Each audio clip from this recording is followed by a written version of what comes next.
गोपालगंज जिले के कुचायकोट थाना क्षेत्र के पेटभरिया चवर के समीप पुलिस और सामूहिक दुष्कर्म के आरोपियों के बीच देर रात मुठभेड़ हो गई।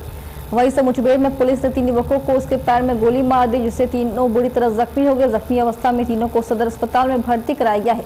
दरअसल पुलिस सामूहिक दुष्कर्म के आरोपी अभिषेक कुमार की निशानदेही पर ने दोनों आरोपी सोनू और करीमन की गिरफ्तारी के लिए उसके एक सुनसान चवर के पास पहुंची। इसी बीच पुलिस के आने की भनक लगते आरोपियों ने फायरिंग शुरू कर दी। इसके बाद पुलिस की फायरिंग में तीनों को गोली लग गई, जिसके बाद दोनों सोनू और करीमीन को गिरफ्तार कर लिया गया। साथ ही मौके से एक देसी कट्टा और एक देसी रिवॉल्वर के साथ कुछ कारतूस बरामद किए गए हैं।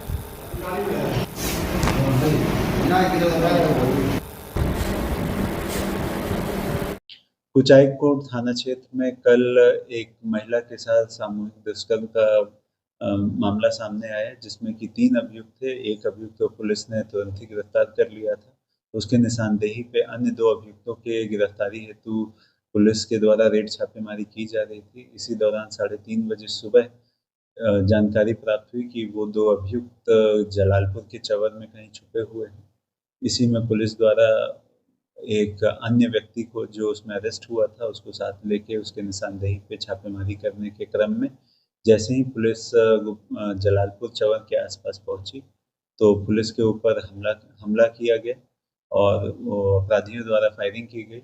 पुलिस ने जैसे ही आड़ लिया, इसका फायदा उठाते हुए जो एक व्यक्ति जो पुलिस के गिरफ्त में था वो वहां से भागने का प्रयास किया और सब इंस्पेक्टर राकेश के पिस्टल को भी वहां से लेके भागने का प्रयास किया। भागते के क्रम में पुलिस द्वारा हवाई फायरिंग की गई और इसी क्रम में जैसे ही फायरिंग बंद हुई, पुलिस द्वारा जाके देखा गया तो 3 अपराधियों के पैर में गोली लगी हुई थी।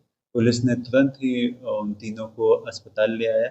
अभी तीनों खतरे से बाहर हैं, स्थिति सामान्य है और मौके से दो देसी हथियार बरामद किया गया है और एक जो हथियार अपराधी जो लेके फरार हुआ था वो भी बरामद किया गया।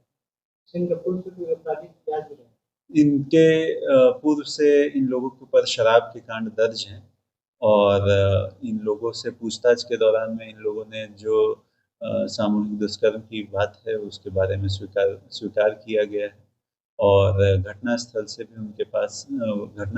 भी उनके कुछ एविडेंसेस बरामद किए गए हैं, जो कि इस केस को एकदम सर्कमस्टेंशियल और अन्य सूत्रों से उसको सिद्ध करते हैं।